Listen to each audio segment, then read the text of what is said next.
Before we get to the Hateful Eight, actually some nice things that we did on the weekend. I was asked to go to my hometown of Stouffville, Ontario, where they had one of the Terry Fox runs that take place across the country. They brought my parents in to actually come and see this thing. Now, as you'll see if you're watching the pictures, there was over 1,000 people. Good for the town. Jim Mason, who's been a long-time reporter for our newspapers up there in that part of the world, who's one of the nicest guys ever, just does a fantastic job. I got up there to tell my story. Now, I've not been in my hometown in quite some time, and when it comes to talking about cancer survival, it's a very difficult subject for me only because I can think off the top of my head, in my own family, 3 of my most favorite people on the entire planet aren't here. So, Dave, when I get up there sometimes, I'm a little uncomfortable talking about it because there's a little bit of guilt that goes on, for me anyways, personally. And I don't profess, to have this huge, big, major fight. I got it caught in time only because I was so delinquent in getting my own colonoscopy that it almost cost me my life, Dave. So there's a part of it to me I almost feel, even though I know it's not true, but you feel like a bit of a fraud. So there's a real conflict when I talk about this kind of stuff, even though I went through it. But they call all these people, I don't know if we've got that picture as well, but they're in these red T-shirts. Everyone who was in a red T-shirt was a cancer survivor. And I think it's the picture before there, Roast Beef, if you can see on the stage. Oh, maybe not. I think again a little bit. Yeah, that's... But anyway, so I had to get up there, and as I started speaking, I broke down, like right off the top. But I think it had a lot to do with some of the great families that I grew up with in that town park, which was, everyone has their happy place. For me, that's where the arena was. It's no longer there. It was one of the old classic barns. It's gone. That's hard for me to go into that town. My high school's gone. Like everything that was something that I grew up in and spent between the high school gym and the arena. That's my entire life. It's your entire life. Child life. And they're gone. Decades of They're gone. So that was in the town park. They've raised a little town of Stouffville somewhere around $1.8 million. Awesome. And Terry Fox never would have thought this way because when he did it, he was alone. And as I said yesterday, there was no Facebook. There wasn't Twitter. There wasn't Instagram. When he started in Newfoundland back in 1980, nobody knew who he was until he got to Ontario. It was big from going through Toronto up to Thunder Bay, and he couldn't go any further, where the cancer metastasizes, goes into his lungs, and he never goes beyond that. But what he did is bring to the surface the need to raise money to fight this wretched disease that has decimated our families, our friends, our children, our grandparents, husbands, wives. It's just destroyed entire families. But because of his attempt at doing what he did to this date, it's almost $1 billion, Dave. That's amazing. $1 billion.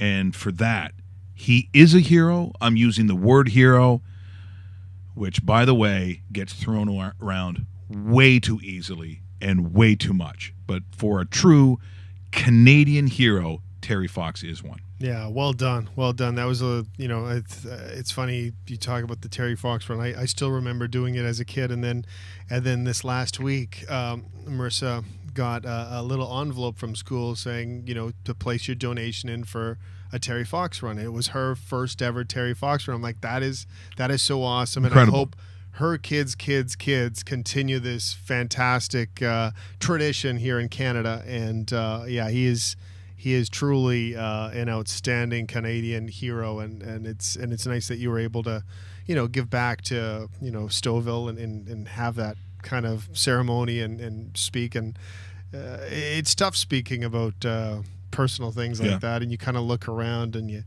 kind of think how lucky you are where other people haven't been as lucky. Exactly. And well done, and we're glad you're here too. Yeah, and it's one of the reasons why in doing Raw Mike Richards, it allows Dave and myself to represent things that we think are important, which is why, us representing Epilepsy Canada is close to us. It's not tied to sport.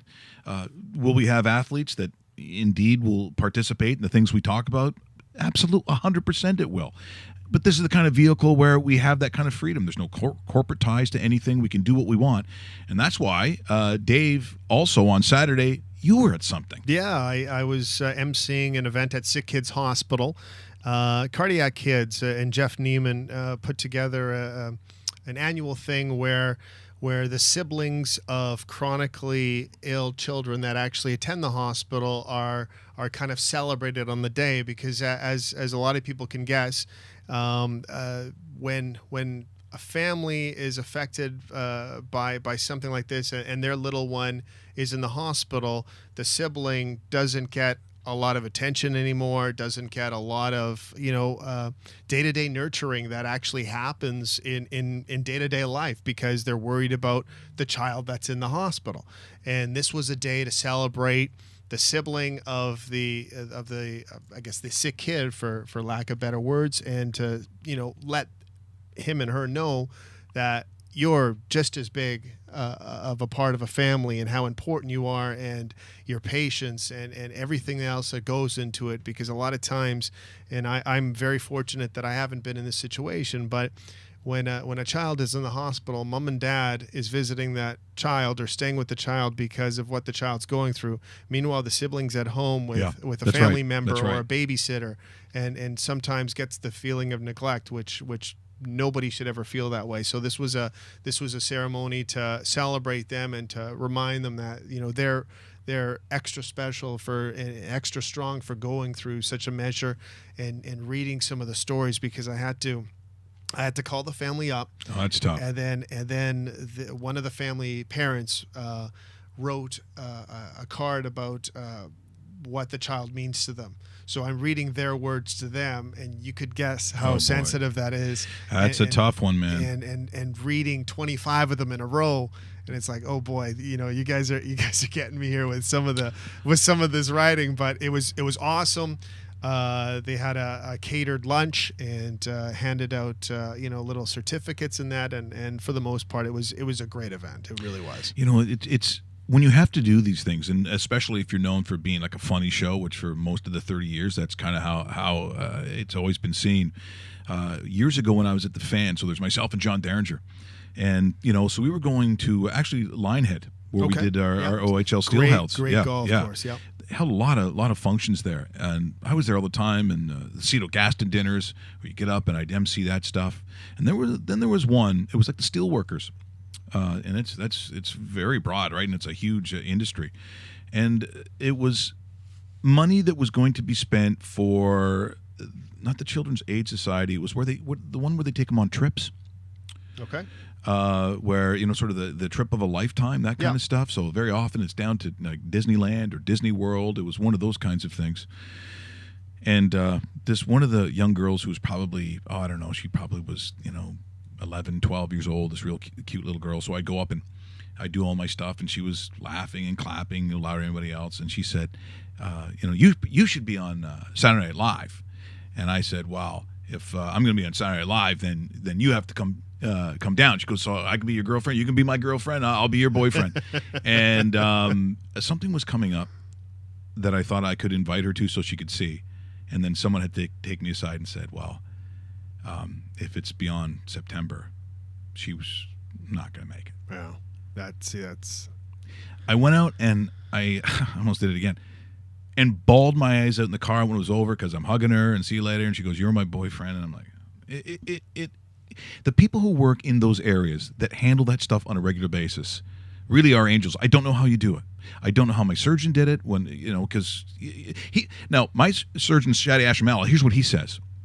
But I am colorectal, and I have 80 and 90% chances, because of what I do for a living, that they're going to make it. It's rare that it doesn't for me. Yeah. Like he goes, there are other specialties where once you get that word cancer, it's 10, 20, 30% chance. His is like almost 90% if you get it in time, which is why, again, obviously on a serious side here of what we do, but get yourself checked. It really, I know as a guy, I'm like, well, I don't want to do that. Well, if I'd done that maybe for another year or so, I'm not here today. I'm not wearing that red T-shirt as a survivor. That's right. I'm not making it, and it would have been my fault. So if you're thinking about it and they go, okay, yeah, you're supposed to do it when you're 50, I'm telling you, why wait? If you're 45, do it. If Mike, I did it because of you. Yeah. I did, and they said the same thing because I walked in there on the clinic at Holly Street, and the doctor kind of smiles, shakes my hand, and says, "You're way too young to be here." And I said, "I realize that, but I have a close friend that went through something like this, and my brother was also, who's younger than I am because of the job he does with firefighters. They're actually told to get this in their early 40s." Really? So the early 40s. Just because of what they come in contact with on a day-to-day basis. What's the harm in going early? No, there isn't exactly. Any. So I said, you know what? I just want to be safe because I got you got two little girls. I got a lot on the line, right? And that's exactly it. So everything, knock on wood, was good. And he said, well, we'll see you in 7 or 8 years or whatever it works out to. And I'm like, you'll probably see me soon. Yeah, you're gonna see him soon. Yeah, that's how it's gonna be. But you know what? It's you have the opportunity to live in this country that you can get the help a lot faster than you can anywhere else. And some people sit there and say, "Oh, it's a 1 month wait or whatever." It's like then do it now and get in there in October, whatever it is, because it is worth it. And sometimes the peace of mind of something like that. Well, that's what we're talking about. Is the reason why you do sort of thing. What? Just become best friends? Yep.